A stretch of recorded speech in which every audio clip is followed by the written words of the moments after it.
Students, we are going to look the chemical shift reagent, or it is also called as lanthanide shift reagent.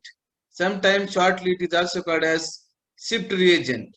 But as far as NMR spectroscopy is concerned, we are considering these things as a lanthanide shift, or it is also called as chemical shift.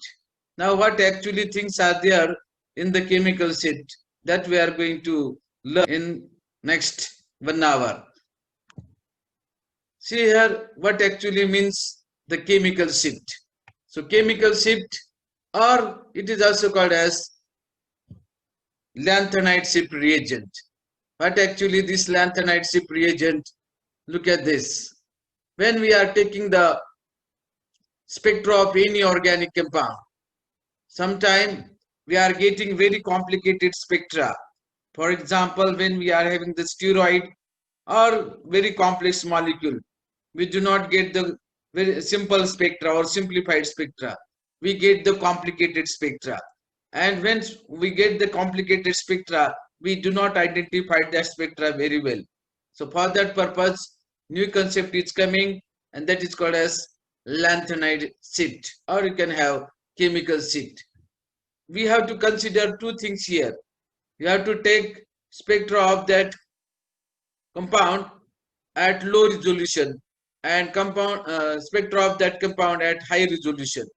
Or when we take the NMR spectrum of any organic compound or portion of it at the low field, 60 or 90 megahertz, is almost undecipherable.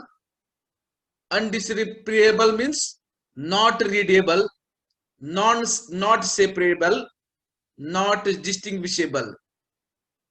Due to the chemical shift of several group of protons are all very similar. In such case, all of the protons resonance occur in the same area of the spectrum, and always peaks overlap so extensively that the individual peaks and splitting cannot be extracted or identified. Look at this, what it means. I will show you a very simple example. When I am having this kind of spectra, I am showing the spectra in the form of palm. You do not know how many fingers are there if you look as it is. It means that when I am taking the spectra of this compound, I am getting this kind of peak. Lot of peaks are multiplets are there.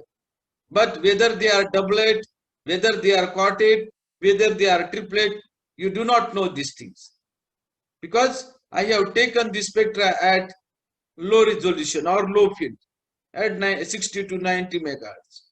But whatever I got this spectra, it is not readable, or it is not separable, or it is not distinguishable. This is the one thing. Another thing is that whatever I am having the number of hydrogens attached to the different groups or different carbon atoms, they are showing the spectra, but these spectra are overlapping with each other. They are showing the spectra, but they are overlapping and getting the very complex spectra. One cannot read this spectra very carefully or not easily identify the spectra. And splitting of each proton of particular carbon atom is not identified. So we got very complex spectra. So this is the one reason. And one way or one of the path in which such a situation can be simplified by the use of spectrometer that operate at frequency higher.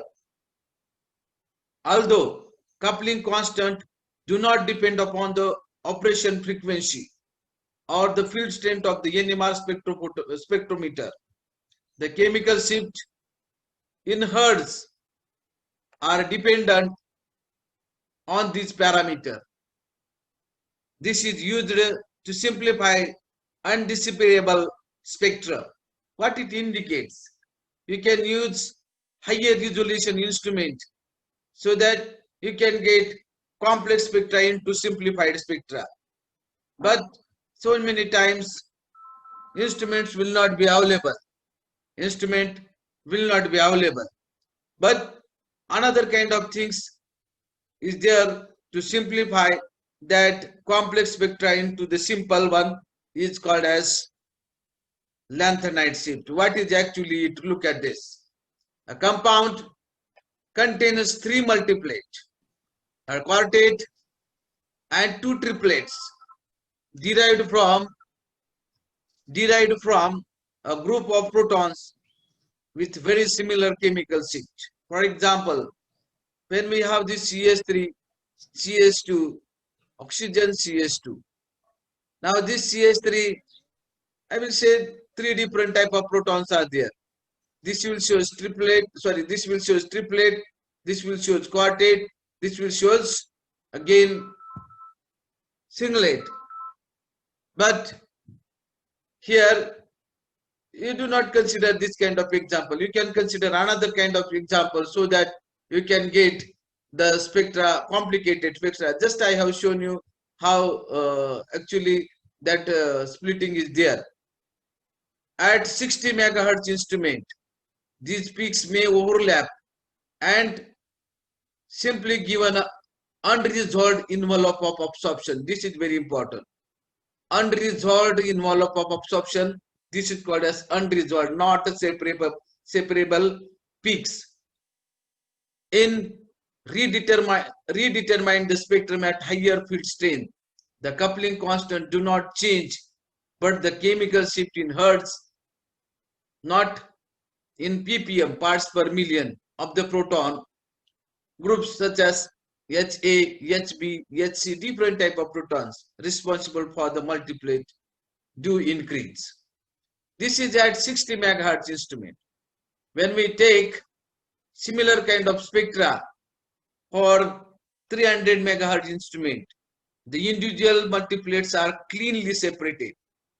And also remember that the second order effect disappears at higher field, and that many second order spectra become first order at or above 300 megahertz.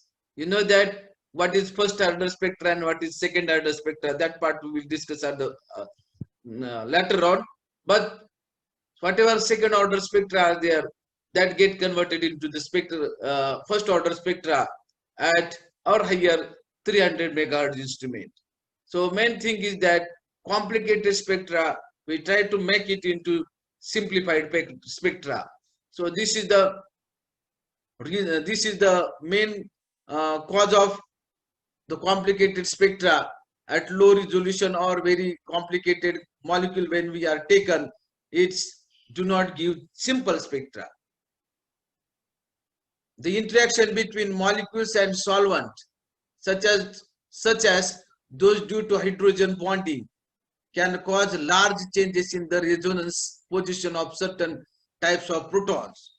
For example, hydroxy and amino protons, that is OH group and NH2 group.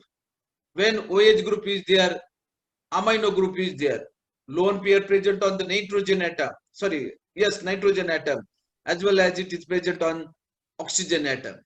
When this is coming in contact with the other kind of protons, they may have the interaction between hydrogen and proton. So one can say it having the hydrogen bonding. When hydrogen bonding is there, definitely you are getting the complicated spectra. They have also known that changing from the usual NMR solvent such as CdCl3 to the solvents such as benzene, which impose local anisotropic effect on surrounding molecule, can greatly affect the resonance position of some group of proton. Now see here, generally if you use the solvent such as CdCl3, which do not have the proton, but if you use the solvent just like a benzene you have the hydrogen, definitely hydrogen of the benzene, and the molecule whose NMR is going to be determined, that may have the interaction, and that gives a very complicated spectra, because benzene shows local anisotropic effect. It means that whatever carbon-carbon double bond present in the benzene ring, that gives anisotropic effect, and that may create interaction between the proton of the sample, and that gives the very complicated spectra. The number of cases it is possible to resolve partially overlapping multiplates. It means that suppose that we have the multiplate over here and all multiplates are overlapping and we want to separate it. We want to identify it. In what way we can identify it? There are several ways to resolve some partially that overlapping multiplate, or you can have by changing the solvent. You can change the solvent. However, the use of chemical shift reagent is an innovation dating from the late 1960. So this chemical shift reagent is the concept that can simplify the spectra, and this is incorporated in 1960s. Allow a rapid and relative inexpensive means of resolving overlapping multiplates in some spectra. So whatever we are having this complicated spectra, you can identify the spectra just by adding the chemical shift reagent. Most of these chemical shift reagents are organic, complex pattern, paramagnetic, rare earth metal from the lanthanide series. Remember here, if I ask the question, which metal from the periodic tables are being used as a chemical shift reagent, definitely it is only rare earth metal from lanthanide series. You know the lanthanide series, which is in F block element. So whatever we are having the lanthanide series element, that series of elements are useful to identify or to resolve the complex spectra. What are that? See the next slide. You can understood that concept also very well. When lanthanide series complex are added to the compound for which the spectrum is being determined or recorded, profound shifts in the resonance position of the various group of the protons are observed. What we have to do, just you have to add lanthanide series complex into the organic compound whose spectra is to be recorded or determined. The direction of the shift, upfield or downfield, depends upon primarily on which metal is used. It means that whether we are having that upfield position proton or downfield position proton. If upfield protons are there, then what kind of metals are going to be added? If it is downfield region, what kind of metals complexes should be added? Remember these things, it is given here. When the complexes such as europium, erbium, thulium and ytterbium, when this kind of elements are being used for the shifting the resonance to the lower field, whenever lower field is there, when we call lower field, definitely delta value is large. And when delta value of particular compound is large, during that time one can use this kind of element from the lanthanide series. When this delta is smaller, delta is lower, look at this complexes of cerium, praseodymium, neodymium, samarium, terbium and holmium. These are used when that delta value is smaller, or you can say it is at higher field. So whatever lanthanide series is there, that is divided into two parts. One part is for higher delta field and another part is for lower delta field. You can see this lower field and upper field or higher field. What are the different elements used for lower field and what are the different elements used for higher field from the lanthanide series. That part you have observing over here. Now, what is the advantage of this lanthanide series? It is very good advantage, very excellent advantage that we are getting. What is the advantage? The advantage of using such reagents gives simplified spectrum. The spectrum which are very complicated, you can simplify it just by putting the chemical reagent of lanthanide series without the purchase of high field NMR instrument. Now see here in the last 1 to 2 slide, what we have observed is that whenever complex spectra are there, when it is taken at lower magnification 60 to 100 megahertz instrument, we are getting complex spectra. But when we purchase higher magnification instrument, that is 300 megahertz, 500 megahertz, the cost of that is in crores. Therefore, one cannot purchase that instrument very easily. But when we use lanthanide shift reagent, which is called as chemical shift reagent, we did not to take the spectra of that compound at higher resolution instrument. You can take at 600 megahertz instrument. You will get the simplified spectra. This is the main reason. We can save a lot of money. So the advantage of this shift reagent is we do not require high field NMR instrument. This is very interesting and very important use of this chemical shift reagent. Look at this, how different complexes are there. This is the complex which we have created or researchers have created.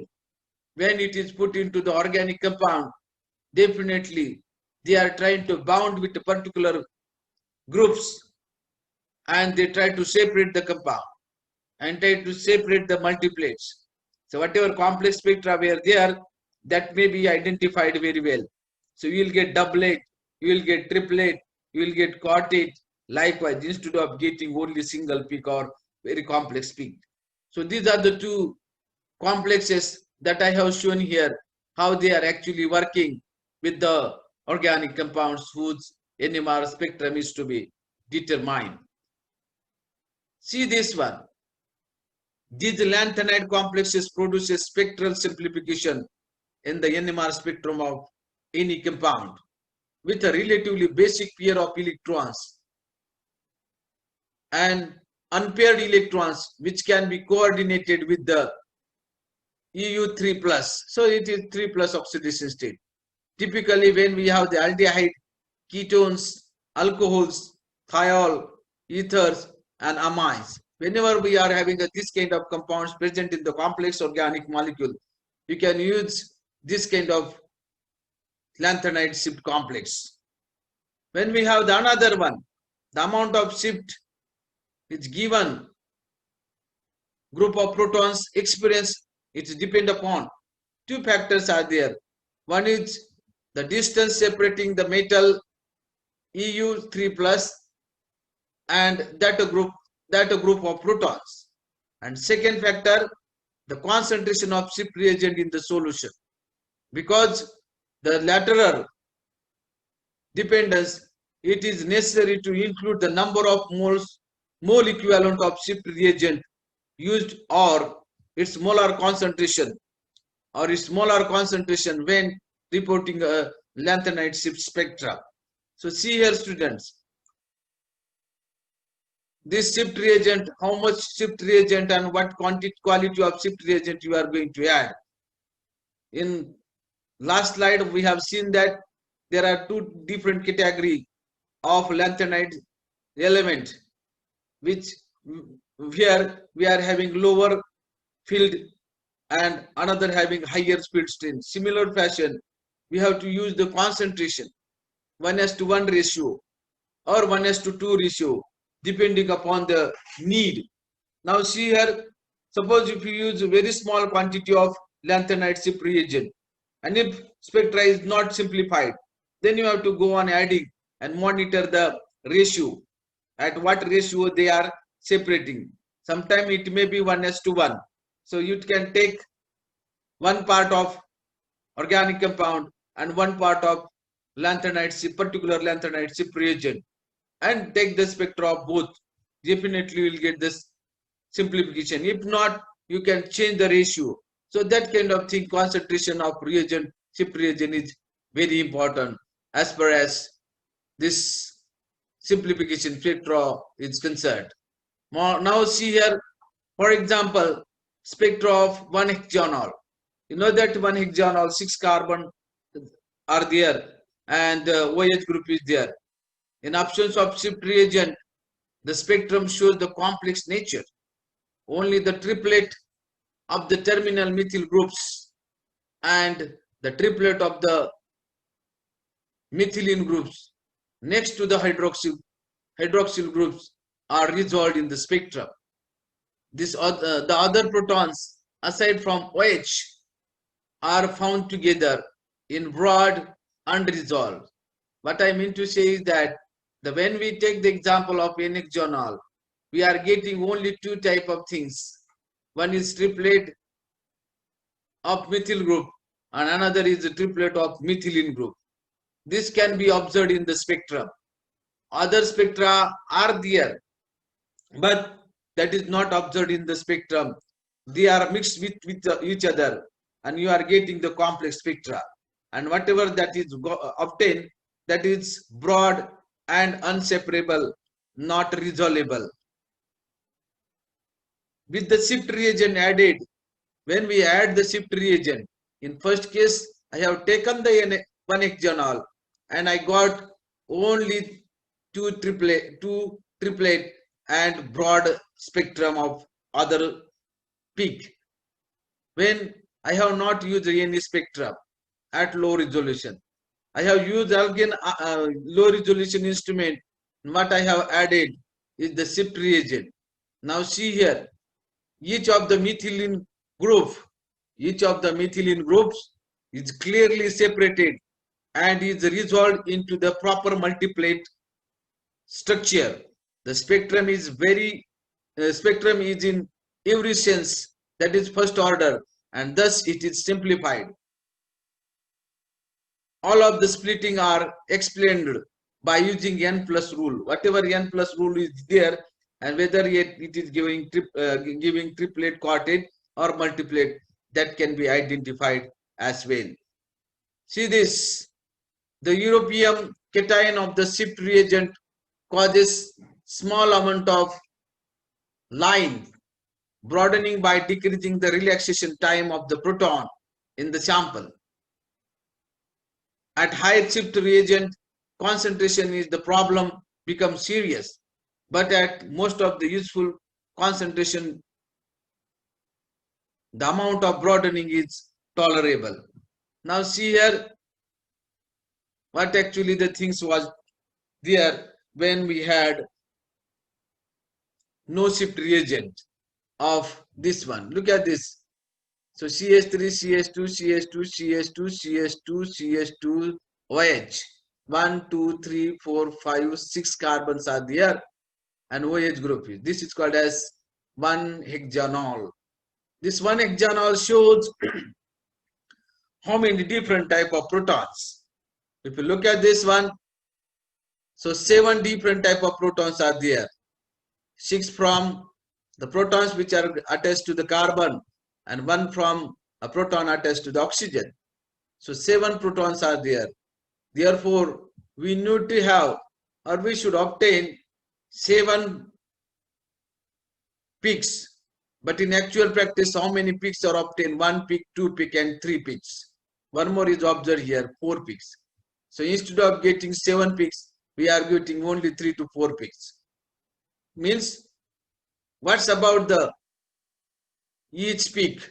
What's about the different peaks which are not shown? So this peak is called as complex spectra. This is called as complex spectra. So we are having this only triplet. You can see this. This is looking like a triplet, but it is still not separable. And this is also showing the triplet. So both triplets that are shown here. This is the triplet and this is another triplet. One triplet is obtained for this CH3 group. and another triplet that is obtained for this CH2 group. And other, look at this carbon atom. Actually, this will show painted, but actually it is not observed because the spectra which is shown by this CH2 group is buried. It is overlap. Therefore, we cannot identify. But when we add the shift reagent into it, when we add shift reagent into this compound, what will happen? You will get the simplification of spectra. Now see the first spectra where we have not added shift reagent. We got the very complicated spectra. But when we add a shift reagent into it, we got very simplified spectra. Now see here, individual peak is observed here. It means that this CH3 shows triplet, this CH2 shows multiplet, this shows multiplet or pentate, this shows pentate, this shows pentate, this shows the triplet. So likewise, just 10 minutes are remaining. Likewise, we got separable peak. We got separate peak. So therefore, what we have to remember is the lanthanide shift, and which lanthanide reagent or which lanthanide element is going to add it. Again, that is important. So one can have this kind of things also. So this is very interesting part and very important part as far as our syllabus is concerned. Definitely there is always question in the question paper. Write a note on shift reagent, or what do you mean by lanthanide shift reagent, or what do you mean by chemical shift. Just student, you remember all these things so that you can get the knowledge of this one. So I am very much thankful to the various books, just like Introduction to the Spectroscopy book, which is written by the Pavia. Another book, that is P.S. Kelsey, Spectroscopy of Organic Compound. I have referred other kind of books, and I have taken the help of internet also for getting some images. I can use this one very well. And whatever this presentation is prepared, it is only for educational purpose. It is not commercial purpose. Thank you. If you have any doubt, any problem, you can raise the hand.